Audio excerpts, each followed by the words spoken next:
Welcome back to the Global Business Report here on Arise News. Nigeria's SMEs are the engine of Africa's largest economy. What they seek is an enabling business environment and the ability to streamline their operations for the purpose of more efficiency and also more profits. How can technology aid their quest to achieve this, and what kind of infrastructure will be needed to make it a reality? Our next guest has some ideas. We're joined by the head of SME Sales, Cellulant Nigeria, Ademola Okuleye. You're very welcome. Good afternoon to you, and thank you so much for joining us. My first question, I guess, how, in your view, do you think tech can help to improve the efficiency of SMEs in Nigeria? All right. Thank you for having me today. Technology has been a major driver in terms of improving efficiency of SMEs in Nigeria. We would look at the basic things such as operational cost. It has helped in reducing operational cost in terms of, so we look at power. The fact that you can use renewable energy in terms of solar has helped a lot of SMEs reduce their power cost.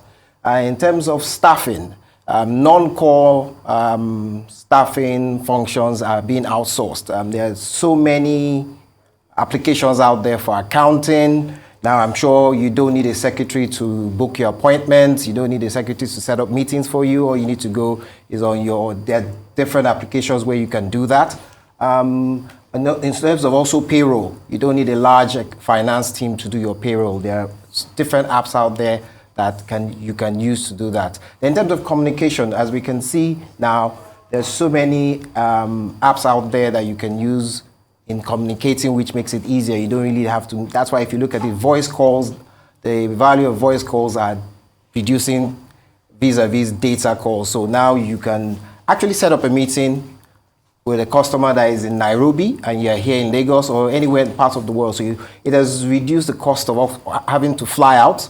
So it improve in your revenues because your cost of operation is reducing. So I'll give an example, Arise TV. Now, a lot of people, you don't have to have a television to actually watch Arise TV, yes. Right. And that's why your growth has been phenomenal. Right. People can actually just sit there while they're at work doing their break time and go onto your website or YouTube and watch that. So that's another example of how SMEs have been able to grow based on the improvement in technology. Fantastic, thank you for that. Look, and the example of less flying with where ticket prices are. Exactly. Exactly. Tech definitely can help out with that. Yeah. As far as the increased adoption, of tech for SMEs, whose lap does that fall on? Is it shared responsibility between government and the private sector where you are, or is it all on government? How do you see that? Oh, okay. It's a shared responsibility, definitely. The government, obviously in terms of regulation, seamless regulation to make business easy for SMEs. And of course, in terms of infrastructure, which is the biggest problem we have in Nigeria and in Africa, at least providing the basic infrastructure needs is a plus for the government. And I can see that being done. But in terms of private sector, it's also, there's a huge burden on the private sector. You want adoption. You're the one selling the products. Yes. So you need to create awareness. You need to create awareness in terms of having forums, events where basic SME owners and proprietors can come and understand the basic knowledge of the technology. Not necessarily, you don't have to be so tech savvy, just basic understanding of it. Okay, you've preempted my next question then. So you don't have to be in the weeds to know how all the circuits and everything work. If you're an owner of an SME and you run a business, you're saying it's just good enough to know the basics. Yes, basics in the sense you have to have some level of literacy to be highly competitive. Because nowadays, access to the market is no longer physical. Right. If you go, I'm sure we all know that there are loads of SME business doing very well on Instagram, Facebook, YouTube, even in the entertainment industry, looking at skits, guys. They got blown up because of the access they have using this. So you must have some level of literacy. You don't have to be tech savvy, right? But at least some basic level, because it's a changing world. The behavior of consumers are changing and being driven by tech. So if you don't have those basic knowledge, you would be found wanting at the end of the day. So yes, you should have some basic understanding. Gotcha. As far as businesses, they need, faster payments, that's going to be channeled by digital streams and so on and so forth. You guys are in that field. Infrastructure, right? The infrastructure, to what degree does that impact your operations? Okay, well, as we know, the internet and mobile penetration in Africa is growing. Yes, we still have a long way to go, but if you look at it there, in terms of the number of mobile payment customers, Africa actually has 50% because we've used the challenge as an innovation. Now, when I say challenge as an innovation, we have had to think of looking for innovations on offline payments. And offline payments, of course, with time when people that are doing, when I say offline payments, you don't necessarily need internet connection. Okay. So you look at your USSD payments where you just need a basic phone. Doesn't have to be internet enabled. Okay. So we've been able to use the challenges that we've seen to innovate new products that can help and drive adoption of payment platforms. Great stuff. So if that's the case, then if I was to ask you what improvement, fine, you've innovated your way past some of those challenges. But if I was to ask, okay, then what kind of infrastructure improvements would facilitate better scale for you? Would you have any options there? Definitely, it's still internet connectivity. Yeah. It's still largely low. If you move away from Lagos and maybe the other large cities such as Port Harcourt and Abuja, we still have a very low penetration. And that low penetration is something that there's a lot of investment both on the government and the private sector to build on this digital infrastructure, which takes me back to whose responsibility. Right. Of course, private sector needs to drive this so that the adoption rates can increase. Yeah. So yes, in terms of internet connectivity, broadband connectivity, it's something that once this has a higher penetration, it will make life easy for both the payment companies and of course the SMEs, because the SMEs are the heartbeat of business in Nigeria. Indeed. And Cellulant has a Pan-African footprint, right? Oh, definitely. So, and I think we already flashed this graph up for our viewers, but broadband penetration, you've already mentioned it, Nigeria lags behind, no, not the States. We'll get to the States in a second. Yes, here we are. So South Africa, 113% penetration, Egypt at 74, Kenya 48, Nigeria 43.6. Are you, I guess, optimistic that Nigeria can catch up? I think you've already answered the question of what needs to happen as far as improving it. So you're saying investments, but do you think compared to where else you have your footprints, broadband penetration in those other countries compared to Nigeria, you think we can move up the chain? Oh, yes, I believe so. Yeah. If you look at the spread in terms of internet connectivity, it's more of financial inclusion. Yeah. The areas where the financial inclusion is higher is where you see a high rate of internet connectivity. So with CBN's drive to improve financial inclusions in other areas and the awareness, the mobile communication companies would have no option but to improve services in these areas, because when the awareness and the adoption rate is high and people want to transact digitizing their payments, this would improve the penetration. So I know I'm very optimistic. I'm very positive that in a matter of very few years from now, obviously the penetration outside Lagos and those large cities in Nigeria would definitely improve. Great stuff. What are your thoughts on 5G connectivity? Some say, and we've had prior guests that have talked about this, say, hey, listen, focus on 3G in other areas of Nigeria. Focus on improving 4G before you leap ahead to 5. But everybody else is, on the 5G, and so we've already auctioned spectrum to a couple telcos already. Well, where do you sit on the 5G fence? Okay, for me, there are two ways to approach it. Okay, now, for the areas where we have, where 3G and 4G have not been perfected, obviously we need to improve on those ones. But we can't be left behind. Right.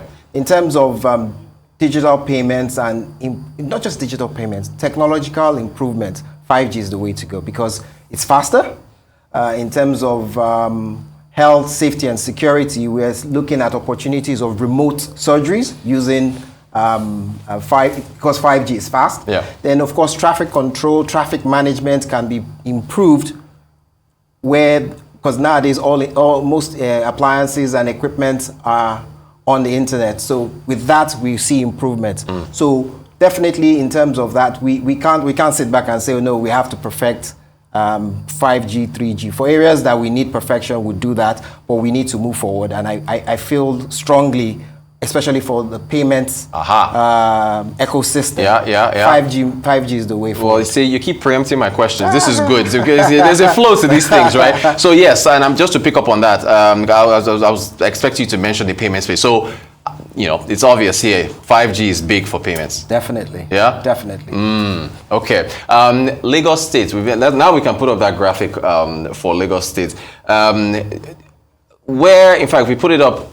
If you look at this, what we have on the screen there, where are the opportunities to expand operations and I guess digital payments in Nigeria outside of Lagos? I know you already mentioned River States, I guess, Port Harcourt specifically. Is there opportunity there with the divergence between concentration of internet connectivity in that Lagos commercial capital, obviously, compared to other states? Oh, like I said, the opportunities are there because pending when the penetration has improved, there's the offline payment option.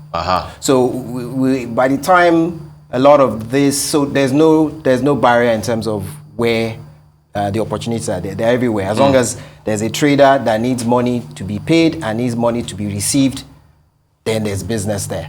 So in terms of that, the opportunities are there.